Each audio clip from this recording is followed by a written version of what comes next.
Então considere duas placas metálicas paralelas, dispostas de tal maneira que vamos estabelecer uma DDP através de um gerador elétrico entre elas.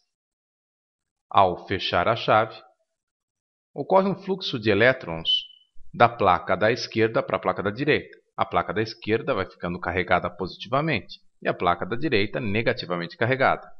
Os módulos das cargas em excesso das placas são iguais. No interior da região entre essas duas placas, teremos um campo elétrico que tem sempre a mesma direção, mesmo sentido e mesma intensidade. Daí ser chamado de campo elétrico uniforme. Vamos estudar um pouco mais sobre o campo elétrico uniforme. Bem, aí está um campo elétrico uniforme entre duas placas paralelas e carregadas. Sabemos que as superfícies equipotenciais são perpendiculares às linhas de campo.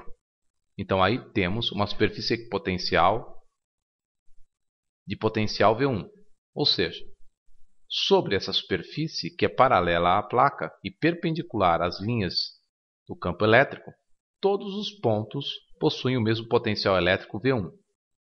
Aí temos outra superfície equipotencial, que é paralela à anterior, potencial V2. E mais uma superfície equipotencial, potencial elétrico V3. Bem, é importante que você saiba que o potencial elétrico em um campo elétrico tende a ser decrescente no sentido da linha de campo. Portanto, nesse caso, o potencial V1 é maior que o potencial V2, que é maior que o potencial V3. Bem, agora observe um campo elétrico uniforme com duas superfícies equipotenciais de potencial VA e VB. Vamos abandonar uma partícula carregada positivamente da superfície de potencial VA. Ela fica sob a ação de uma força de intensidade constante que provoca nesta partícula um movimento uniformemente variado. A força eletrostática é dada pelo produto da carga, que lá coloquei, vezes o campo elétrico uniforme. Observe que a força eletrostática, nesse caso, tem intensidade constante, já que o campo elétrico tem intensidade constante. Vamos calcular o trabalho da força eletrostática no deslocamento da superfície equipotencial A para a superfície equipotencial B. Como a força eletrostática, nesse caso, é constante, o trabalho é dado pela expressão força vezes deslocamento vezes o cosseno do ângulo entre a força e o deslocamento, no caso 0 graus. Logo, o trabalho do campo elétrico uniforme, nesse caso, é força vezes o deslocamento de A para B.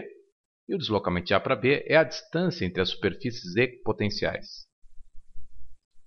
Ora, no entanto, a força eletrostática é o produto da carga vezes o campo elétrico. Então, o trabalho do campo elétrico uniforme pode ser dado pelo produto da carga vezes o campo vezes a distância entre as superfícies equipotenciais consideradas. Mas lembre-se que em qualquer circunstância o trabalho do campo elétrico é dado pelo produto da carga vezes a diferença de potencial VA menos VB. Ora, então podemos dizer que o trabalho do campo elétrico uniforme também é dado pelo produto da carga de prova vezes a DDP entre A e B.